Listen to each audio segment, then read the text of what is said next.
ഈ വർഷം A+കളുടെ എണ്ണം പകുതിയാവുമെന്ന് ഞാൻ പറഞ്ഞാൽ നിങ്ങൾ എഗ്രി ചെയ്യുന്നുണ്ടെങ്കിൽ എഗ്രി ഡിസഗ്രി ആണ് ഡിസഗ്രി എന്ന് പറയും. ഇനി റിയാലിറ്റി എന്ന് വെച്ചാൽ പകുതിയാവുന്ന കാര്യം എനിക്ക് പറയാൻ പറ്റില്ല. പക്ഷേ എന്തായാലും ഈ വർഷം A+കളുടെ എണ്ണം കുറയും. ഇതിന് വളരെ സോൾഡ് ആയിട്ടുള്ള റീസൺസ് ഉണ്ട്. പക്ഷേ ഒരു കാര്യം ഞാൻ പറയാം, A+കളുടെ എണ്ണം ജനറലി കുറയെങ്കിലും നിങ്ങൾക്ക് നിങ്ങളുടെ A+ കിട്ടിയാൽ പോലെ അത് കിട്ടാൻ വേണ്ടിയിട്ട് എന്തൊക്കെ ചെയ്യണം എന്നുള്ള കാര്യം ഈ വീഡിയോയിൽ തന്നെ ഞാൻ പറഞ്ഞുതരാം.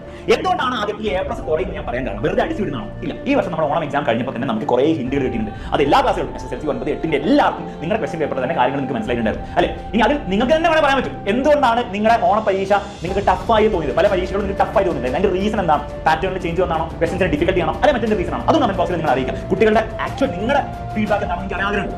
ഇനി ഞാൻ മനസ്സിലാക്കിയിടത്തോളം പല കാരണമാണ്, ഒരൊറ്റ കാരണം മാത്രമല്ല, അത് എന്തൊക്കെയാണെന്നുള്ള കാര്യം നമ്മൾ മനസ്സിലാക്കേണ്ടത്. കാരണം എന്തൊക്കെയാണെന്ന് മനസ്സിലാക്കി പോകില്ല.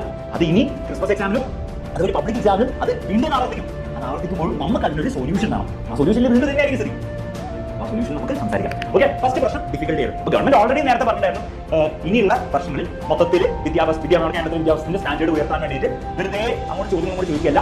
ഏത് ക്വസ്റ്റ്യൻ പേപ്പർ എടുത്താലും അത് 30% ഈസി ക്വസ്റ്റ്യൻസ് ആയിരിക്കും. എല്ലാവർക്കും അത്യാവശ്യം ആൻസർ ചെയ്യാൻ പറ്റുന്ന ക്വസ്റ്റ്യൻസ് ആയിരിക്കും. 50% മീഡിയം ക്വസ്റ്റ്യൻസ് ആയിരിക്കും. അതായത് അത്യാവശ്യം പഠിച്ചവർക്കൊക്കെ ടെക്സ്റ്റ് ബുക്ക് നന്നായി പഠിച്ച് ബേസിക് കാര്യങ്ങൾ മനസ്സിലാക്കി കൊടുത്ത് ആൻസർ ചെയ്യാൻ പറ്റും. അപ്പോൾ 80% മാർക്ക് ഡീസെന്റ് ആയിട്ട് പഠിച്ച്, അതായത് എന്താണ് നിങ്ങൾ ബാച്ചിലെ പോലത്തെ ലൈവും പഠിച്ച് കുറച്ച് ക്വസ്റ്റ്യൻസ് ഒക്കെ ചെയ്ത് പോയിട്ട് ആൻസർ ചെയ്യാൻ പറ്റും. പക്ഷേ 20% അങ്ങോട്ട് ഡിഫിക്കൽട്ട്, അതാ ക്ലിയർലി ഹാർഡ് ക്വസ്റ്റ്യൻസ് ആയിരിക്കും. ഹാർഡ് ക്വസ്റ്റ്യൻസ് എന്ന് പറഞ്ഞാൽ എന്തായിരിക്കും?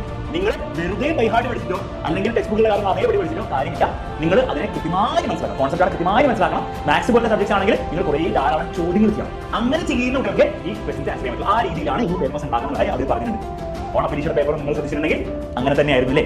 കുറേ ചോദ്യങ്ങൾ ഈസി ആയിരുന്നു സാധാരണ പോലെ തന്നെ. പക്ഷേ ചില ചോദ്യങ്ങൾ നിങ്ങളെ പഠിപ്പിച്ചു. ആ ചില ചോദ്യങ്ങൾ 20% പിടിയാണ്. നിങ്ങൾ മനസ്സിലാക്കേണ്ടത് ഇനി അങ്ങോട്ടുള്ള പരീക്ഷകളിലും ഈ പ്രശ്നം വരും. അപ്പോൾ എങ്ങനെയാണ് നമ്മൾ ഇതിനെ ഓവർകം ചെയ്യേണ്ടത്? അത് സിമ്പിളാണോ? നിങ്ങളിത് പ്രിപ്പയർ ചെയ്തതിന് വേണ്ടി, അതായത് മനസ്സിലാക്കുക, ഞാൻ തട്ടിക്കൂടി പഠിച്ചു കഴിഞ്ഞാൽ എനിക്ക് ഒരിക്കലും A+ കിട്ടാൻ പോകുന്നില്ല. കാരണം തട്ടിക്കൂടി പഠിച്ചാൽ മാക്സിമം ഇത്രയും കിട്ടും, മാക്സിമം അത്രയും കിട്ടും. 80% മുഴുവൻ കിട്ടാൻ പോകുന്നില്ല. ഞാൻ എന്ത് ചെയ്യണം? ഞാൻ കോൺസെപ്റ്റുകൾ മനസ്സിലാക്കി പഠിക്കുന്ന സമയത്ത് ഫിസിക്സ്, കെമിസ്ട്രി, മാത്സ്, ബയോളജിയിലൊക്കെ ഞാൻ കോൺസെപ്റ്റ് കൃത്യമായി മനസ്സിലാക്കണം.